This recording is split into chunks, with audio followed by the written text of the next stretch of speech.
During the month of February, we often feel a lot of love, not just because of Valentine's Day, but because it's a great time of year to open our heart. We've just been through the holidays, January is behind us, and now we can turn our attention to our spiritual practice. So instead of making this month about falling in love or the more romantic side of love, I wanted to turn our attention to the concept of loving kindness, that sort of joy and love that we can feel toward really anybody. It's a spiritual practice rooted in both Buddhism and yoga, and so I thought I would share a little bit more about it here on the podcast today. Welcome to the Modern Mystics Podcast. I'm your host, Alana Kaivalya, the Yoga Doctor. I'm here to help you realize your potential as a spiritual leader and elevate your work in the realm of yoga, mysticism, and spirituality. This podcast covers all of our favorite topics: yoga, alchemy, astrology, divination, spirituality, psychology, ritual, and mystical practices, both ancient and modern. Get ready to up-level your status as a modern mystic. One of my most favorite practices throughout my 2 decades as a yoga and spiritual practitioner has always been the loving kindness meditation, or it's also called metta meditation, M-E-T-T-A. This is a meditation that usually comes from the Buddhist tradition, but it does also have very strong roots in yoga, and so I'll share those roots as well with you. And it's something that not only helps us to spread love and joy and kindness to those around us, but it effectively opens up our own hearts as well. And this is so important for our spiritual progress, our spiritual path.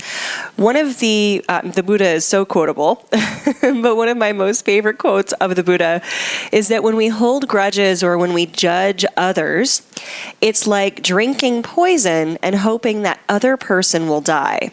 So what we want to do is clear our hearts of any grudges, any judgments, any misgivings, any blame, any guilt, because ultimately those negative feelings are stored in our body and they manifest in not great ways. Whether it's just that it prevents you from being a more open-hearted person, or it actually will manifest as physical distress, changing your posture, changing your body language, changing the way that you interact with human beings in general. Holding on to grudges or judgment or negativity is absolutely not recommended. From just a multitude of different perspectives. So when we harbor judges or grudgment or negativity toward others, it can actually change our posture, it can change our breathing, it'll change our physiology, it can manifest eventually as chronic pain or illness, and it can also just prevent us from being social and interacting with the world. And that's such a huge part of our ability to be happy and healthy and keep our well-being elevated.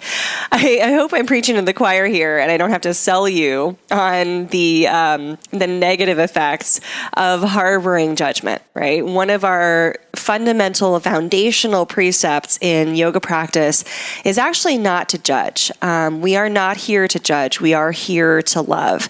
One of the foundational principles, the one that I'm speaking of specifically, is ahimsa.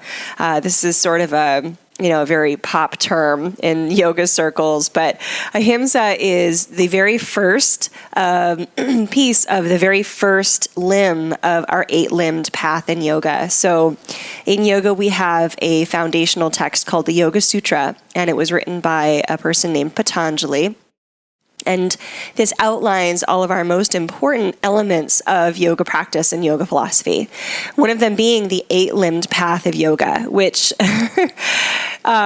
quick note, is not a hierarchical path. You don't have to finish step 1 or limb 1 before you move on to limb 2. You don't have to finish the first 2 before you move on to limb 3. They are not sequential. They are merely just organized in a certain way, but you can practice them all at the same time. Okay, so you don't have to tick the boxes as you move along. And limb number 8 rather is not the end all be all. So limb number 8 is samadhi, or enlightenment. That is not the goal of yoga. That is merely one more limb or opportunity for you to practice to keep your mind elevated. So we have these 8 different limbs: the yamas, the niyamas, asana, which is the one that we probably know most well, which is our physical practice of postures, pranayama, breathwork, pratyahara, dharana, dhyana, and samadhi, which the last 4 limbs are all largely variants of meditation and connection to source. So the first limb has the yamas, which are how we behave toward others. And the very first yama listed is ahimsa, which is typically translated as nonviolence. Well, I generally expect people in spiritual circles, and especially those listening to this podcast, to be nonviolent. I believe that you are probably generally kind to others. You probably don't go kicking people in the shins as you walk down the street. So normally that external expression of violence is something that we all have pretty well under control. And if we don't, then that is certainly something that we need to take care of and work through. But it doesn't mean that we ever really get to tick the boxes. And that's the interesting thing about yoga practice, actually, is it is never finished. There is never a point really in any part of the yoga practice where you can go, oh yeah, cool, I got that, check, awesome, all done. There's always ways to deepen your experience of the practice. So if your external expression of violence is all set, then, we want to consider the 3 ways in which we act in the world, which is through deed, behavior, external behavior, word, our speech, and thought.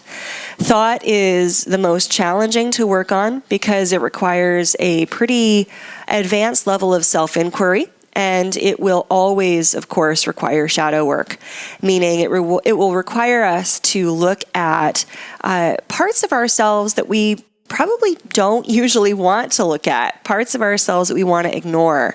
But if we don't look at these parts of ourselves, then we are not really truly participating in our spiritual practice.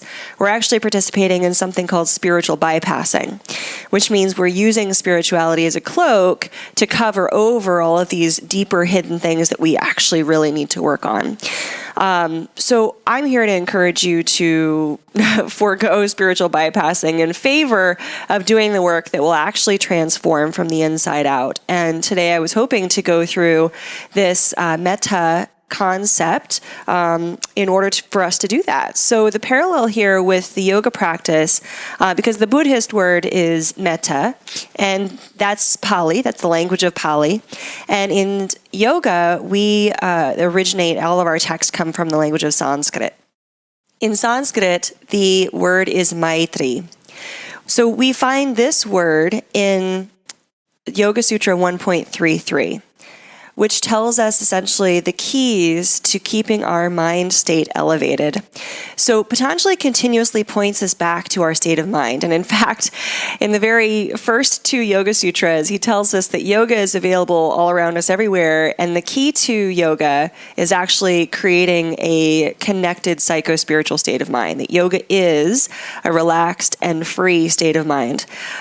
So we're looking to keep our mind elevated. This is so important. And again, going back to this idea of ahimsa, which is this nonviolence, what we're really, when we take that back, it's not just about being externally nonviolent. We also want to speak in such a way that is not violent to others, that doesn't create harm. We want to do as little harm as possible when we speak.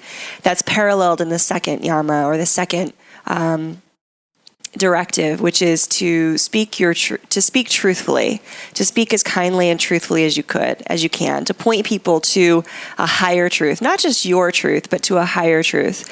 But when we dial ahimsa into the level of thought, right? Because actions occur on 3 levels: thoughts, words, and deeds. What we're really looking at is non-judgment, the ability to let go of our judgments of others.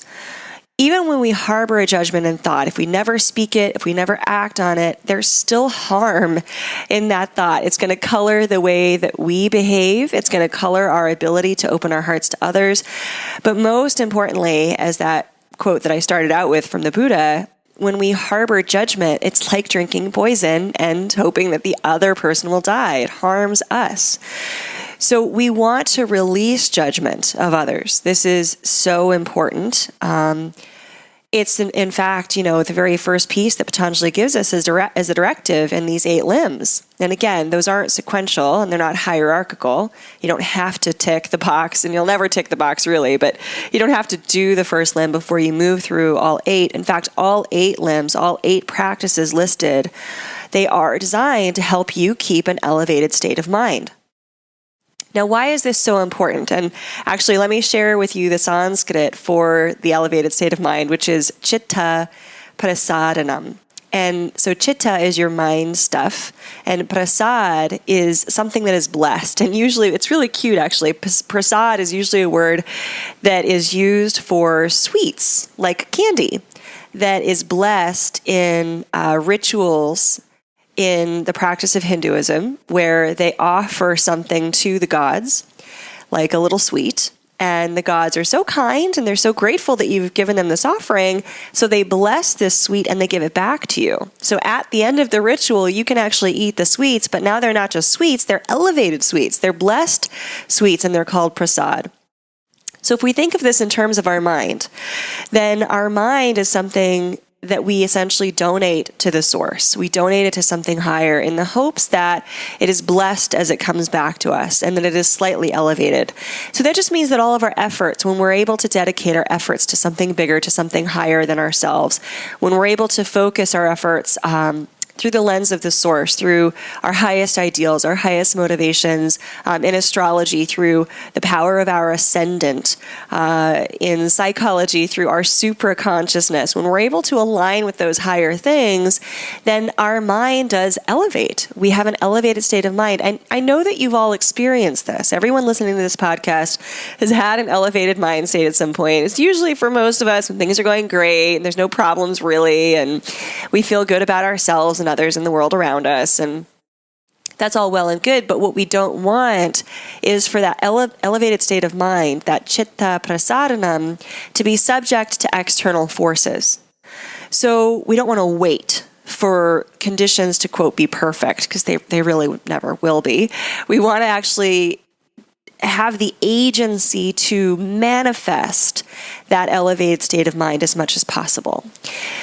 You know, as well as I do, as well as anybody does, that having an elevated state of mind is the easiest state from which to do a yoga practice. It's the easiest state from which to maintain your connection to that psycho-spiritual state of yoga. When you have an elevated state of mind, it's easy for you to get up and meditate. When you have that elevated state of mind, it's easy for you to allow challenges to just roll off your back. And when you're in that elevated state of mind, you don't harbor grudges so heavily. When you're in that elevated state of mind, it's easier for you to release judgment. Okay, so it facilitates, it greases up your practice to have this elevated mind state, which is why it's so important for us to cultivate it. Now, again, Patanjali gives us clues in the Yoga Sutra as to how to keep this elevated state of mind, and he says that one of these clues is to feel this sense of maitri, this sense of loving kindness, this sense of just openness and open-heartedness for all that cross our path. And in Buddhism, there's the same statement that we have this metta, which is a Pali derivation of the word maitri. And it is this open-hearted loving kindness, and they have this beautiful meditation practice that is attached to it. So in a metta meditation, what we do is we sit in any, like we do in any meditation practice, we sit quietly, and the first thing we do is we offer love to those that it is easy to love. So people in your life that you already say I love you to, people in your life that you already know that you love. And this just, this warms us up, right? Just as we do maybe some sun salutations or some warm-up poses before an asana practice, as we're doing our metta meditation, we're warming up by offering love to those who are easy to love. And the second step is that we offer love to those that we don't really know, but that we are inspired by. I always throw out Oprah as an example. She's pretty damn inspiring in my book, but perhaps you have somebody else who really inspires you. And they're not somebody who's in your life all the time, but that you want to honor and that's also easy for you to love. That is outside of your, everyday existence, who inspires you. And then the step 3 is to offer someone love that needs it. Maybe somebody who's received a diagnosis, maybe someone who is going through a particular personal challenge, maybe someone who is challenged in some way that you are aware of. They don't have to be in your field of existence. You can just have heard of them. They can be on the other side of the planet. But offering your whole heart and your loving kindness to them is step 3. And step 4, right, we're warming up with all of these 3 previous ones. And step 4 is our peak pose of our meditation. And in step 4, we're going to offer love to those that we don't actually want to offer love to. Now, this, of course, is the hardest step, but it is also the most important step.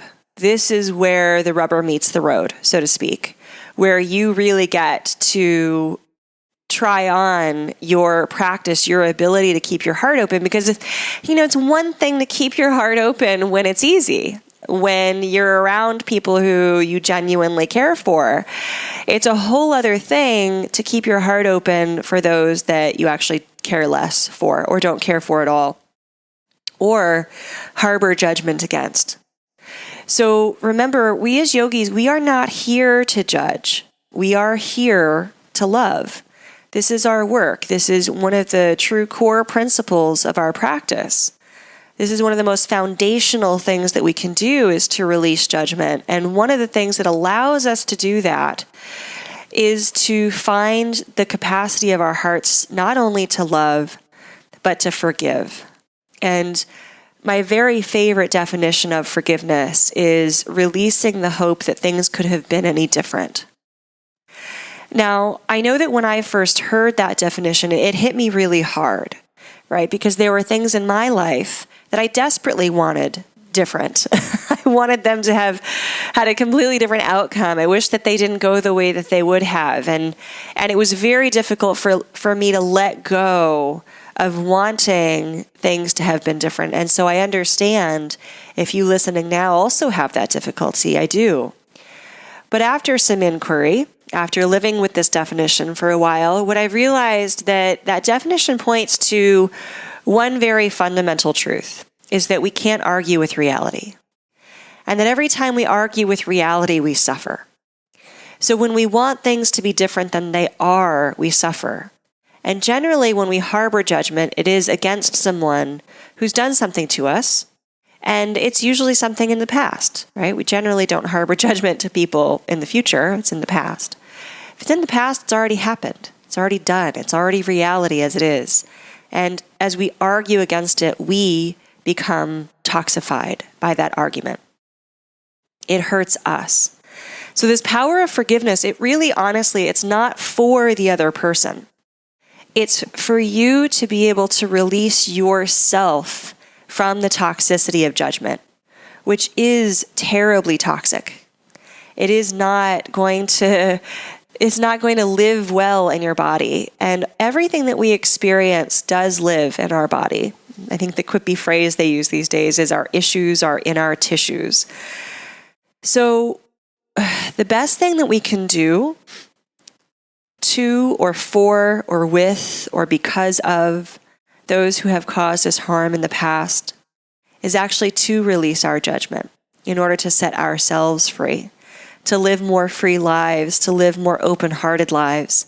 This is the best antidote to judgment, to stress, to negativity, to blame, to guilt, to shame.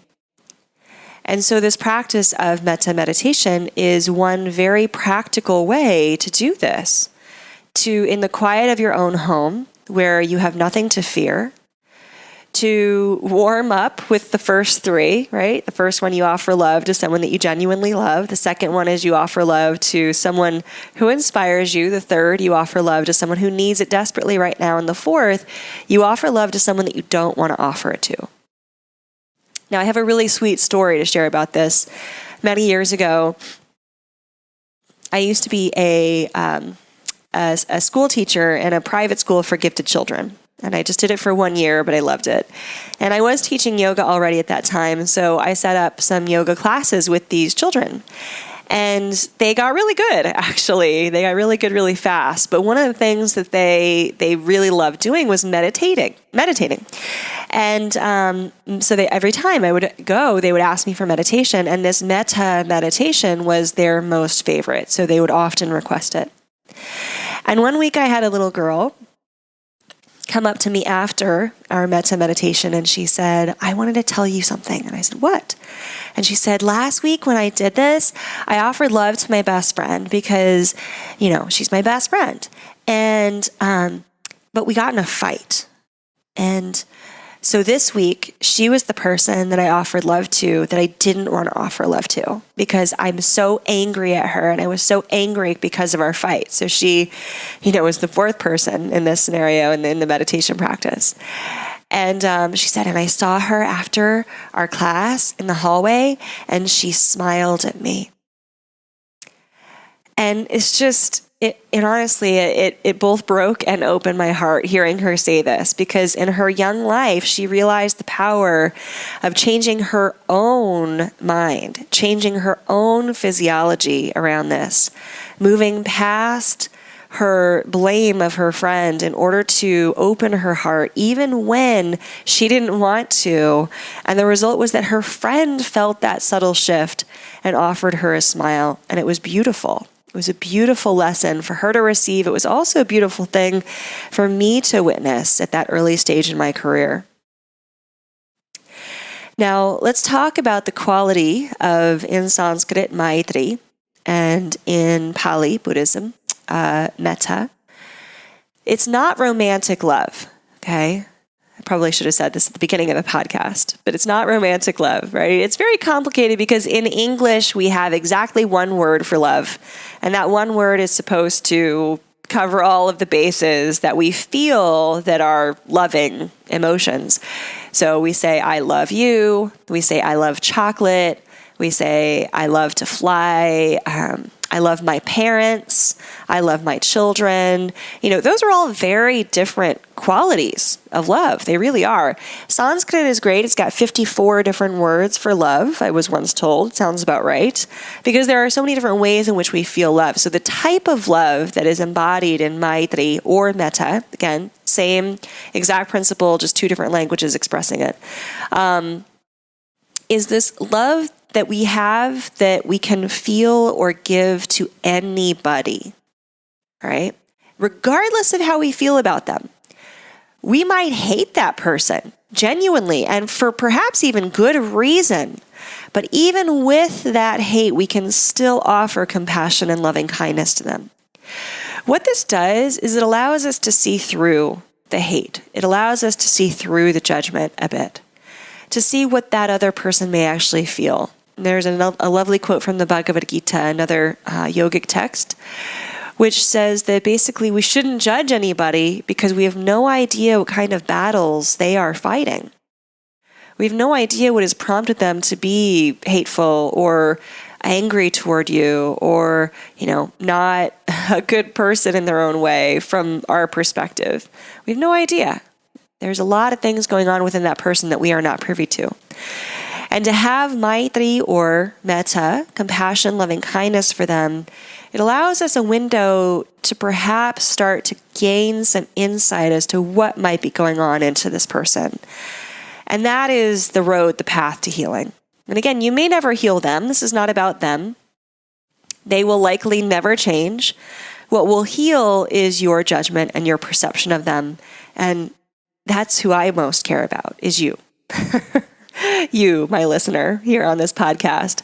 And your ability to do this practice, this metta practice, this beautiful practice, is so essential to your ability to keep your mind elevated and to your ability to be fully a spiritual leader as you are being called to be, that I thought we would spend some time on this incredibly important loving practice today in the month of February. So I hope that you have learned something from this discussion and that you can walk away from this practice ready to try some metta. And if you want a guided metta meditation practice, I am featuring one this month in my highereducation.yoga membership. And I invite you to join me for a 2-week trial for only $1.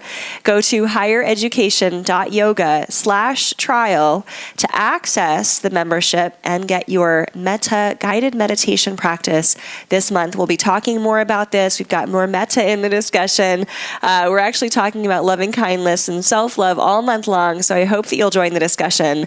And thank you so much for being here on the podcast. If you've enjoyed it, please leave me a good review on whatever podcast host you found this podcast on, and I look forward to our time together on the next podcast. Namaste.